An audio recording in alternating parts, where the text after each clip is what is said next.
আসসালামু আলাইকুম। টিনি ইজি রেসিপিতে আপনাদের স্বাগতম। আজকে আমি বানিয়ে দেখাবো কচুর বড়া। এভাবে বানিয়ে দিলে বাচ্চারা অনেক পছন্দ করে। কচুগুলো এভাবে দুই পাশে জিগজ্যাগ করে কেটে নেব। কেটে নেওয়ার পর পানি এবং লবণ দিয়ে ভিজিয়ে রাখবো 10-15 মিনিট। এদিকে কচুগুলো ভিজতে থাক আর আমি এর জন্য একটা ব্যাটার বানিয়ে নিই।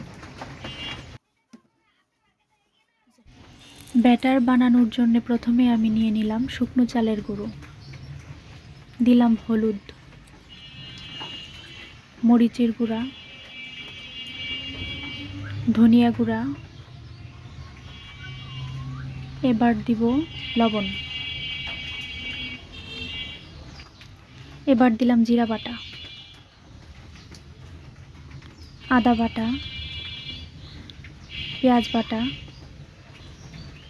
এই উপকরণগুলো সবগুলো একসাথে মিশিয়ে একটু পানি দিয়ে ব্যাটারটা তৈরি করে নেব।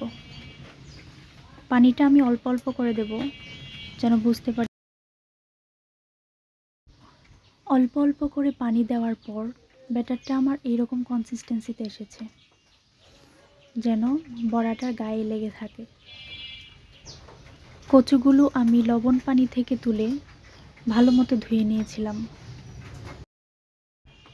এভাবে বড়া বানিয়ে দিলে বাচ্চারা বুঝতেই পারবে না যে তারা কচুর বড়া খাচ্ছে। বাচ্চারা সাধারণত সবজি খেতে চায় না। আমি আমার ছেলেকে এভাবে সবজি খাওয়াই। আপনারাও চাইলে এভাবে করে দিতে পারেন। এবার বড়াগুলো ভেজে নেওয়ার পালা। চুলায় প্যান বসিয়ে দিলাম তেল। এবার নেড়ে চেড়ে তেল গরম হওয়া পর্যন্ত অপেক্ষা করব। তেল গরম হয়ে আসলে দিয়ে দিলাম বড়াগুলো।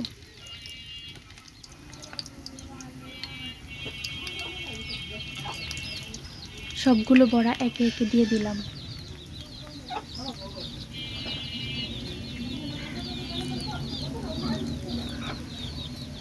সবগুলো দেওয়ার পর এবার ঢাকনা দিয়ে ঢেকে দেব যেন ভেতরটা সিদ্ধ হয়ে আসে। এবার বড়াগুলো মুচমুচে করে ভেজে নেব।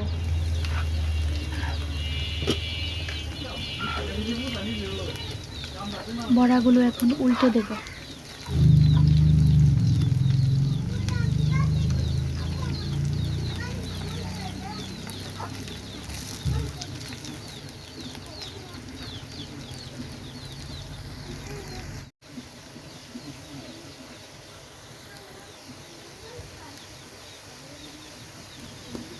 বড়াগুলো ভাজার পর দেখুন কালারটা কত সুন্দর এসেছে। আমার ভিডিওগুলো ভালো লাগলে আপনারা একটা লাইক এবং কমেন্টস করে জানাবেন। ধন্যবাদ সবাইকে।